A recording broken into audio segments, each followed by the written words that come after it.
Well, good morning. Good morning. It's Thursday already. We've passed the hump of the week, so we're almost there. It's kind of a short week anyways. June 23rd. Welcome to Up to the Minute. I'm Dr. Tony Rail Sutherland, and today we have Benjamin Escobar, who's going to be our co-host. Hi, Benjamin.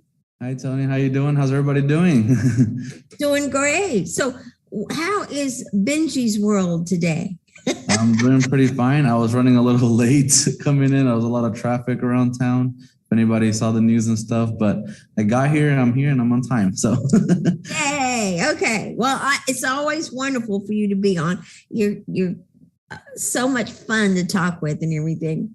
So, anyways, okay. Now that we know about your world and the busyness, tell us a little bit about how everybody can find Up to the Minute. Yeah, so you can find us on the Houston Community College District Facebook page and on YouTube, not just HCC, but Houston Community College District. And we're also on Twitter, LinkedIn, and Instagram. And also we have our own TV channel, HCCTV. You can catch the rebroadcast of this show at noon, 5 p.m., and 10 p.m., Monday through Friday. Yay, thank you. So we're all over the place. So you can easily watch us. Even if you don't see us live, you can see us later. So, okay, today is Virtual Family Fun Day, and we get to talk to a wonderful person, Maggie Brown. She is with the a restored 1940 Art Deco building that is now the Houston Municipal, or excuse me, it was the Houston Municipal Art, I'll get it right, Houston Municipal Airport, and now it is a museum, and it's really neat to see some of the stuff that's in there. Hi, Maggie, how you doing? Good morning. I'm good. Good to see you. Sorry, I got that all turned okay. around. It's like it was Houston Municipal Airport. It's now a museum, but it's great. It's a wonderful thing. Well, we're going to talk, or Benji's going to talk to you in a little bit, but first we're going to talk to a remarkable high school student. I mean, he is great. It's Maanav Gupta. And he has a sports show, a sports podcast. It is so wonderful. And what's even great about it more is that he has interviewed some of the biggest names in sports. I mean, truly, Jose Altuve, and it's just so many others. And we're just happy to have him with you. How are you doing, Maanav? Hi, I'm doing great. Thank you so much for having me on. It's a pleasure to talk to you. Excellent. Well, okay. You are with the HCC's Early College Challenge, Early College, and as I said, you have this wonderful show. But we understand that you have a form of muscular dystrophy, that you have defied all the odds of becoming the sportscaster. Now, tell me, how did you get started in sports? Were you always interested in it, or what happened? I wouldn't say I was always interested in sports. I would say I probably got into sports maybe a bit later than some other kids. Typically, I would say kids get into sports when they're maybe 5 years old, 6 years old. I got into sports maybe around 4th grade. That's when I started watching the NFL. I love football. It's still my favorite sport. So I really enjoyed watching it. That's why I got into sports. It all started from there. And then after football, I slowly got into basketball, watching the Houston Rockets. And then, of course, I got into baseball, watching the Houston Astros win the World Series in 2017. So it's been a really fun ride, enjoying sports. There's really nothing like it in the world because anything can happen at any moment. It always keeps you on the edge of your seat. There's always changing. Yeah. I mean, there's so many different great stories out there. You have these athletes doing incredible work. So that's kind of really how I got into it pretty much. Well, now you have a YouTube channel called Maanav Sports Talk. All right. Tell us, what made you want to go into as a sportscaster? Okay. You're interested in sports. What made you take that next step? I've always loved sports, like I mentioned before, but I think I noticed that I probably want to pursue it as my career going into sports. I thought I love talking about it with my friends or my family, and I really love talking about the players. And I would say I know a lot about the players' history or the statistics of different teams. So I thought the best way for me to get involved would be to become a sportscaster like I see on TV. I saw a lot of these great broadcasters like Al Michaels or Jim Nance, who's from the University of Houston, that I'm going to be attending in the fall. So I saw these great people do their stuff, and I was like, you know what, I think I want to do what they're doing. So that's when I started my sports blog. Initially, I had a sports blog. I did that for a few months, talking about the NFL, did picks and predictions and other sports. But then I started my YouTube channel in my sophomore year at Challenge Relay College High School in December.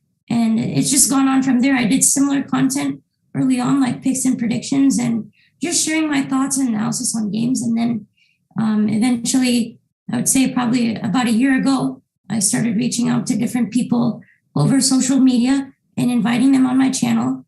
And that's where kind of it all got started. But yeah, I want to become a sportscaster, a live play-by-play announcer is my ultimate goal on a major network like ESPN and Fox Sports. But yeah, I think it's the best way for me to get involved, and it's something that I truly enjoy doing. Well, it's hard to get a hold of these people, like some of the people that you've interviewed. So how in the world did you get through to them? Yeah, I mean, that's a question I get a lot, obviously, because like you said, it's very difficult. These athletes and broadcasters that I've talked to, they're at the top of their game, and they're nationally known by a lot of people here in the US. So it's really difficult to reach out to them, but I just go on Twitter and basically send them a message, tag them on it.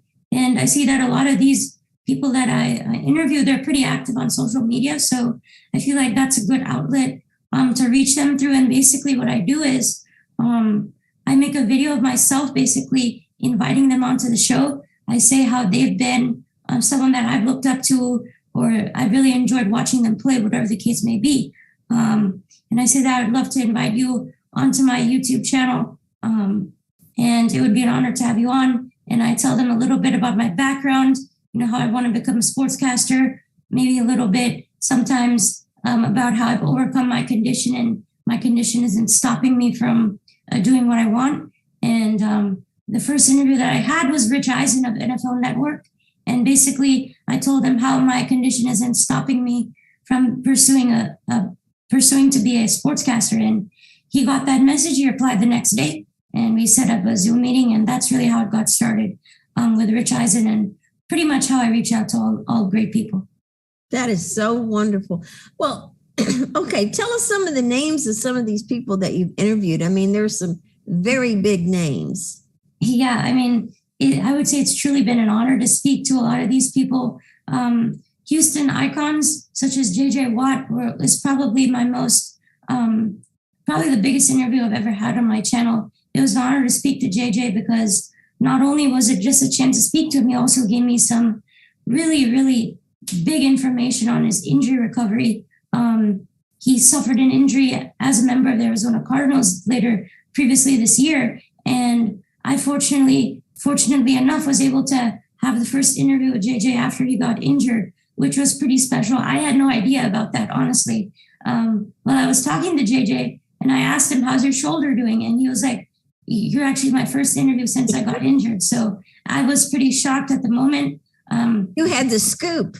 yeah, pretty much. Yeah. So it was pretty amazing to see how eventually pretty much a lot of national sports media had covered the interview, say that JJ Watt came on my YouTube channel. So that was pretty special. Some other players, Houston Astro players that we all love here in Houston, like Jose Altuve, Alex Bregman, Lance McCullers Jr., all these great players for the Astros. And if you're talking about the Houston Rockets, I've interviewed a few players there like shooting guard Eric Gordon and former Rockets legend Mario Elie. I've also talked to some players at the Houston Texans, former Houston Texans, like Justin Reed, who now plays for the Chiefs. You can also check out my interview with Brandon Cooks, current Texans wide receiver. And you can also check out some of my interviews with top broadcasters, like I mentioned before, like Rich Eisen. You can also check out my interview with Ernie Johnson Jr., host of Inside the NBA, and Kay Adams, former host of Good Morning Football. So those are a lot of the big names I interviewed. But if you want to check it out, you can go on YouTube, search Maanav Sports Talk on YouTube. You can find a playlist full of my interviews. How many viewers do you have right now? It kind of depends on the video, but typically my interview videos do get a lot of views. On YouTube, currently I have about 820 subscribers, but the interviews tend to get a lot more attention because some of these interviews have been covered in the Houston Chronicle, and my story's been shared in other outlets as well. So I mean, the interviews tend to get a lot of views. I would say the majority of my views come from Twitter.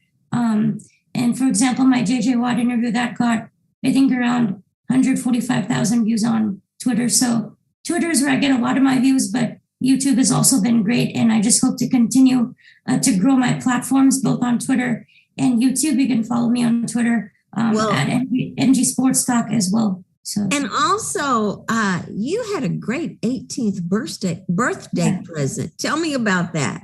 Yeah, so I'm really happy that you mentioned that because it was a really great moment for me. Probably, I would say the best birthday I've ever had. I don't know who else can necessarily compete for a better birthday, but basically what happened was that I sent out a message on Twitter, like I always do, to the Astros, to their reporters, saying that today's my 18th birthday. I'm probably the biggest Astros fan. My favorite player is Jose Altuve, and I would love to have the chance to meet him. And it just got a lot of attention on social media that day. And later on, probably some hours later, Alex Bregman, the third baseman, responded with a video of Jose sitting there in the clubhouse, wishing me my happy 18th birthday. And he said, "Hope to see you soon." And then that caught the Astros' attention. It was posted on their social media. The Astros wished me happy birthday. And then they were able to set up a pregame meeting with me and Jose. A few days later, that's where I got the chance I asked Jose, "Can I interview you?" And of course, he's such a nice guy. He was like, "Yeah, let's do it." So I got the interview with Jose at the moment. He also gave me cool memorabilia, the signed bat, which is right here, and a baseball as well. So that was such a great moment. Yeah. That is so excellent. I mean, it's just wonderful. Well, we unfortunately we're out of time. I'd love to have you on longer and talk about all the people you talk to and all that wonderful stuff and how you're overcoming this muscular dystrophy and not letting it get in your way or any of that stuff. We really appreciate you being on the show, Maanav. Yeah, thank you so much for the invite. I really appreciate it, and thanks for letting me share my story. Yeah, and Maanav Gupta, he is an HCC Challenge Early College student and sportscaster on Maanav Sports Talk on YouTube, and a celebrity. And we'll have information about how to see his show and all that in our post after the show. Okay, Benji, I'm going to turn it over to you. I took a minute of your time. I'm sorry. So, but go for it. You have a wonderful person to interview. Tell us about her. Yeah, so today we have Maggie Brown, Executive Director of the 1940 Air Terminal Museum, and our virtual Family Fun Day guest. So thank you for joining us, Maggie. Thank you. Good morning.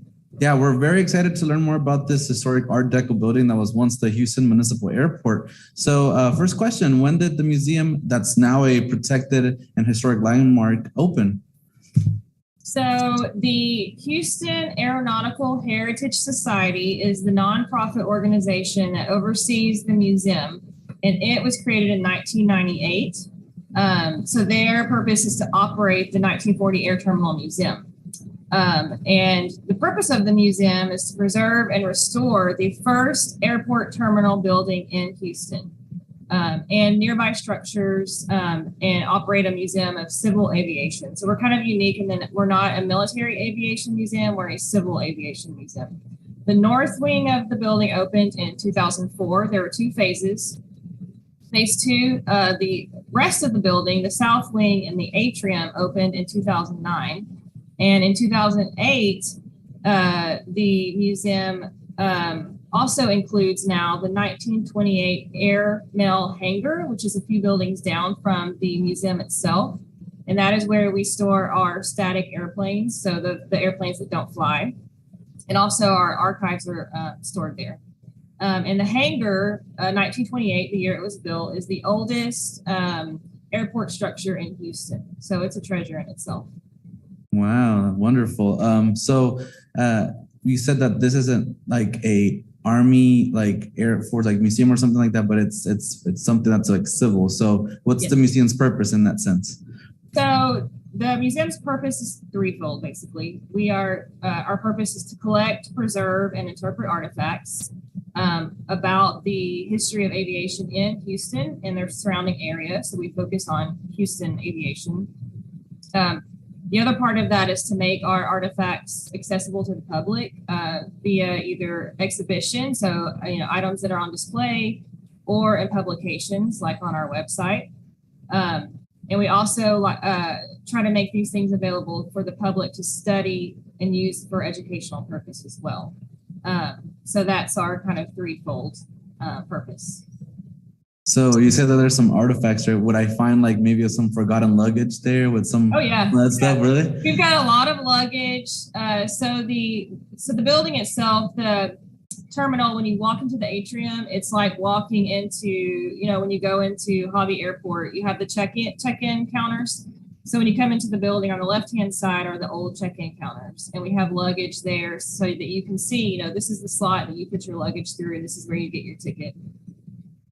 Awesome. So what is the history of the terminal building? Like, can you tell me a little bit more about that? Sure. Yeah. I'll try to be brief about it. So the airport building itself, the terminal building, was designed in 1938 by an architect named Joseph Finger, and he actually designed Houston City Hall as well. So it's that Art Deco style. He's pretty famous Houston architect. If you go and Google his name, you'll see all kinds of buildings that he designed. We have exterior friezes on the building that were designed by a man named Dwight Holmes. And it's kind of interesting. They represent the past, present, and future of aviation as envisioned in 1940. So the future is kind of this weird helicopter airplane thing that he envisioned the future to be. So the building was built from 1939 to 1940. It opened September 28th, 1940 was the grand opening. It housed offices for Eastern Airlines and Braniff. They were the first two airlines to provide service into and out of the airport here into Houston. An international wing was added on the front of the building in 1946. So think, right after World War II is when people started really traveling internationally. And then a fourth floor was added in 1950. So they took the top, we have the control tower on top of the building. So they took that off, added a fourth floor, and then put a new control tower on. And so then in 1954 was when what became Hobby Airport, it was Houston International Airport, was built across the airfield from us. And so in 1955, this airport terminal, the 1940 airport terminal, closed. There were way too many people traveling by this time, and so the building just wasn't big enough to, house all these people. And so Hobby was built. And then the building, served as a flight school and what's called a fixed space operator from 1955 to 1978. And then it was abandoned until 1998 when the HAHS was formed and, started the museum. And the 1928 airmail hangar served as a maintenance facility for Eastern Airlines and for the airmail planes, because that's how civil aviation kind of got its start, was through airmail routes. And then, like I said, now it provides shelter for our airplanes and our archives. Okay, awesome. So that's good to hear. So I've been looking at some of the images here, and it looks pretty amazing. What are some of the exhibitions that some of the viewers can go see out there? Like maybe myself, I'm very interested in going out to look out the building. So now, is there any exhibitions that I can take a look over there? Yeah, we would love it if you came. So we have on the north wing of the building, we have the permanent exhibition. So it's always here, and it basically tells the history of Houston aviation. It starts with the first flight in Houston, which was in 1910 by a Frenchman named Louis Paulhan, and he came and put on an air show. It's about 3 miles from the museum, so it was down in this area. And it goes through World War I, the 1920s and 30s. The 20s were the barnstorming era when you think of all of the like air shows that happened. And then it goes, of course, World War II had a big impact. And then in the 1950s up to about 1980s is when we really talk about civil aviation and all the airlines that flew into Houston. We've got, I've mentioned Braniff, Eastern Airlines, Pan Am, all of these old airlines that you think of. Southwest, of course, had a big impact here. Brought traffic back to Hobby Airport when Southwest started servicing here. All right, so thank you so much for being here, Maggie Brown, the Executive Director of the 1940s Air Terminal Museum and our virtual Family Fun Day guest. I know we left out a bit of information just because of the time, but we will have links posted on our post after the show, so people can take a look at that for any more information. Thank you so much for being here. Thank you very much for having me. Well, great. Okay. That I'm always interested in history. I'm a history buff, so I've got to go visit that area. Okay, now let's talk about some announcements that we've got. One of the things is that Student Support Services is going to be closed Friday, mainly due to an in-service. So they're going to learn how to improve service to you better on Friday. That's tomorrow, June 24th. So during that time, some virtual and in-person students support services will be closed. But please visit HCC's virtual lobby for a complete list of services that will be unavailable and those that will be available. So that's for tomorrow, June 24th. But we have something else going on. Spark Up Your Life. Tell us about that, Benji. Yeah, so Spark Up Your Life. Now it's a great time to learn more about HCC's Welding Program as part of the Material Science and Smart Manufacturing Center of Excellence. See our post after the show for more information about the abundance of employment opportunities and to enroll. And we have STEM summer camps that are going on district-wide. HCC's Community Learning Program and Texas A&M AgriLife are hosting a series of STEM summer camps. One is the Drone Swift Camp, which is a lot of fun because you get to learn how to use a drone. That's from June 27th to July 1st at the HCC Southwest Stafford campus. And then you have VR, virtual reality, another fun thing, Swift Camp, July 18th through the 22nd, HCC's North Forest campus. And then another virtual reality, July 25th to the 29th, HCC Southwest West Loop campus. And we'll have information about that in our post after the show. And then we also have the summer audio workshops with HCC's David Sharma. This is a very cool program if you're very interested into like creating music and stuff. So this is a 4-weekend course that will touch on music theory, creating beats, sampling, remixing, and using Ableton's live sessions and arrangements views. This will take place from noon to 4 p.m. on Saturdays, July 9th, 16th, 23rd, and 30th. This will be at HCC's new audio recording studio at the North Forest campus, which is like top of the line equipment, which you have to check out. And we will have that link to register and more info on the post after the show. And also work study job fairs, they're coming up. If you're a student and you want to work a little bit on the side and make some money and also pick something that's in the career that you want to get into, go to these. Financial Aid will be hosting on-campus work study and path to profession job fairs July 18th through the 21st at Central, West Loop, and West Houston Institute campuses. So go to that. And I just want to throw in that HCCTV also has a booth there, and we're looking to hire some people too. So if you're interested, go to the job fairs.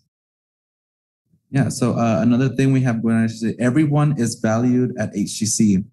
This is just a message for everybody. If you feel discriminated because of your gender and sexual identity, you have the right to bring your concern to the Office of Institutional Equality at HCC. The same is true if you witness such discrimination of others. They will take all concerns seriously. We will have the number to call and as well as an email and website to make a report or for more info. Okay, and there's more summer classes that you can actually sign up for, the smaller, shorter summer classes. But more importantly, fall registration is here. It's not around the corner. It's already here. You need to sign up for fall. We have all kinds of classes, online anytime, online on a schedule, hybrid, in person, hybrid lab, any kind of way you want to do it. You can do it face to face. You can do it online. You can do half and half, however you want to do it. But sign up now. Go to hccs.edu/apply to make sure you get the classes that you want to get. Remember, the in-person classes are smaller because of the COVID restrictions. So if you want to get a particular class, you need to really sign up now. And then up next for Film Friday, that would be tomorrow, we will be visiting with one of our own filmmakers, HCC's filmmaking program. And that person is producing a short film, and she will tell us about it and about her current classes. And what else we got, Benji? And we will also welcome another student success story from the International Student Services Real Journey campaign. So join us for that. Yes, it's going to be a lot of fun. All the stuff we're going to talk about, especially film and everything else. So join us tomorrow, Friday, and we will see you then. So we'll see you next time on Up to the Minute.